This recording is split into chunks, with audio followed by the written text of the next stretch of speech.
24 तारीख को श्रावण का आखिरी सोमवार है। आप सभी को श्रावण के विरामी सोमवार की बहुत बहुत बधाइयाँ।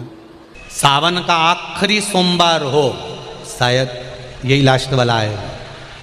सावन का आखिरी सोमवार हो, जो लोटा जल का लेकर जा रहे हो उसमें थोड़ा सा इत्र, अगर इत्र नहीं हो तो गुलाब की पंखड़ी, पंखड़ी नहीं हो तो कोई फूल की पत्ती उस जल में बाबा को समर्पित इत्र हो तो ज़्यादा अच्छा।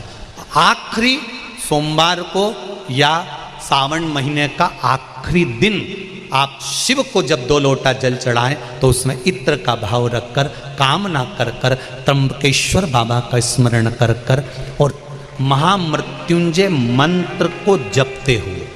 कौन सा मंत्र?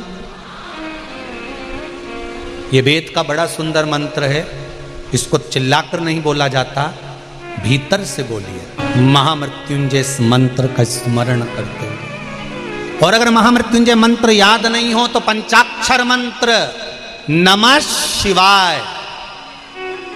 पंचाक्षर का स्मरण नहीं रहे तो षडाक्षर ओम नमः शिवाय।